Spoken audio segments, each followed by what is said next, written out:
Absolutely. I know for me that animals are healers and teachers. There's no doubt. And that's exactly what you just said, AJ. Have your dogs taught you any specific lessons, or is it just general grounding and being connected? Have they shared something with you that you can share with us?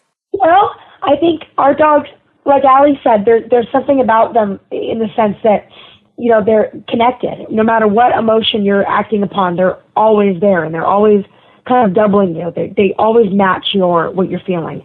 And it's interesting because I've noticed our dogs have kind of taken that on. And if we're kind of feeling down or we're just tired, they'll kind of just take it in. They'll snuggle you. They know when you're not really doing well. They'll lick your feet. They'll lick your face when you're crying. There's something about it. It's like they're so connected. There's no particular story where I feel like, wow, that dog just taught me a lesson. But there are these little things in life that you notice.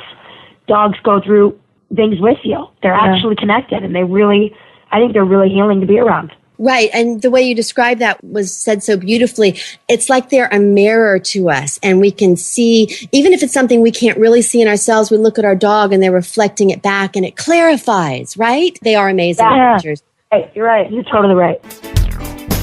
And we're back on a super smiley adventure with the talented sisters, Allie and AJ Michalka, stars of television and film, recording and singing sensations, and most important here, pet lovers.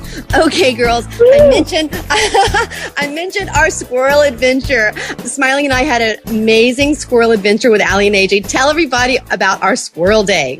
Oh my gosh. Well, we ended up rescuing a squirrel with our mom. My mom actually found it. A baby tree squirrel who just fell out of a tree. So we took it and started nurturing it, obviously, taking care of it, feeding it with, a little milk bottle by hand. And it started to get much bigger throughout the months. And we realized that, okay, it's at a certain size now where it actually needs to be released back into the wild, because we kind of had nursed it back to health. And it was really strong at this point. So we knew that it was ready to be climbing trees and doing squirrel things. So we ended up finding online that is like a squirrel rehabilitator and releases them into the wild again. So we decided to release them on Megan's property, and we decided to let our little squirrel, little Malcolm, that was his name, that's what we named him. Malibu. And so he's hanging in Malibu right now, having a ton of fun. He is so hanging here. I saw him just the other day when I called you all to invite you to be on the show. And he has a friend, and he had a friend. They run up and down the patio, and they are having the best time. I even took some pictures and sent them over to you. Did you all see the pictures? Yes. Oh my gosh, it was amazing. He's little really Malcolm, he's so big. It's almost like his little squirrel dream center. He just runs around. Totally. And he's in the wildlife. He's in beautiful location and weather, and he has friends, and it's kind of beautiful that he's in that area. Right. Well, I appreciate you bringing him over because it's so much fun for me. And you all brought up a really good point too. Whenever you find a wild animal, they require very specific care, and you all did a great job taking care of this little squirrel. But then an important thing is to release them back into their natural environment. And you all found an expert, and they brought over a squirrel box that we put in a tree that was very, very specifically placed, so the squirrels would be safe and wouldn't fall out, in the place where the dog was. So give some people some advice on just how to go about finding someone who can take care of a wild animal if you were to find one.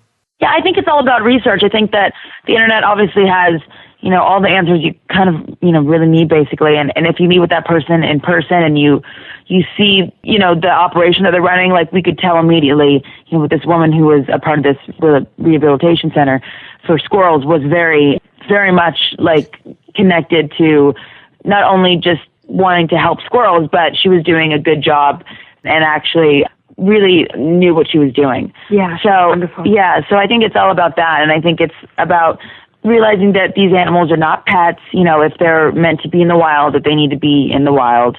As fun as it was to have a little squirrel around for a couple of months. And you have to do it properly, and so that's what we did. Yeah, very, very cool. And you all set a wonderful example. And Malcolm is so happy and so thankful. I'm going to tell him that you girls were on and you said, hey, okay? Yeah, tell little Malcolm hello. We love him. Okay. And our show here is a super smiley adventure. It's about adventures. And that certainly was an adventure that day. You've talked about traveling with your dogs and the lessons that they've taught you. Have you had an adventure with them that you'd like to share aside from just the general traveling and being on set and location and recording? Those are pretty big things. But anything else fun you can tell us about? Well, Willow's the type where I'll take her to auditions for good luck, and she'll literally wait, with my mom in the car. And I come out, and she has been positioned and poised to wait for me. And it almost will look like she's praying. It'll almost feel like she was wishing me good luck on my audition, like she was thinking about me. She'll be in the window, and her head will be set a certain way, and she'll be kind of very, very serious and not really wagging her tail yet, wants to make sure that I came out feeling good about what I did. And then she'll see my face and she'll really know that I did a great audition. She'll welcome me in the car, and I don't know, I always feel like those are adventures when your dog's with you and you take them around and they're in different environments, and she knows something's kind of weird, and she knows that I'm getting ready for something serious, so she's, very somber, and she doesn't, bother me. And then she'll be all hyper when she knows that I did such a great job. I just think it's adorable. I don't know if it's much of an adventure, but I think it's a cute story. No, it's very, very cool. And I believe that when you're connected with an animal, if you allow yourself to go with them on that emotional journey, that actually is an adventure, because they take us places where even humans that we're close to, they can't take us on these deep, I don't know, there's something different about animals. And that's what you're talking about. I totally agree. Totally agree. And you mentioned your mom, Carrie. And I remember Carrie talking about you girls being homeschooled. And she said that this gave you more freedom. Like if you wanted to go see your horse and give him a bath, you could work around It totally gave us freedom. I mean, we were avid horseback riders when we were, homeschooled, as well as always constantly going to the pound trying to find dogs to rescue. And also, we were able to do really fun things with animals. Like we were able to actually incubate our own eggs and hatch chickens. And then we ended up giving them to a farm, like a working farm, as well as growing our own butterflies in the backyard in that little habitat that you can buy online. That's amazing. And you can actually watch the butterflies grow. And so we did a lot of those things. And that was really a magical way to experience animals and just growing up. Yeah, that is so cool, Allie. What you just said, it struck me as so inspired as to the balance of what's important in life. And that's what you're saying. Your learning and education is extremely important, but there is a balance and there is a more of a depth out in the world, out in nature. That's exactly what you're referring to, right? I couldn't agree more. Yep.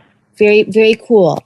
Allie, you just mentioned horses and growing up around horses. And AJ, at one time you were a spokesperson for a horse rescue. Tell us about doing that. Yeah, I was a part of Return to Freedom with Netta DeMaio, which was unreal because she's all about saving the wild Mustang, and it was so important to me. I mean, that horse represents America, really. And it's incredible. It was amazing. I hung out on the ranch, and I met all the horses, and, I rode some of them, and I talked to Netta about what she's all about, and she's so inspiring and so beautiful, and she rescues these wild Mustangs, and it's just incredible. She raises awareness, and these horses are just beautiful, majestic creatures that are so gorgeous, and you look in their eye and they tell you so much, and they're beautiful to ride, and you feel like you're on top of the world when you're with them, and they bring such a spirituality to, I feel like, just this nation. I mean, they really do represent the U.S. It's amazing. And, I was just all about saving the wild Mustangs. It was really important to me, and I worked with Netta, and she was very professional, and she knew what she was doing, and I knew I wanted to be, a youth ambassador.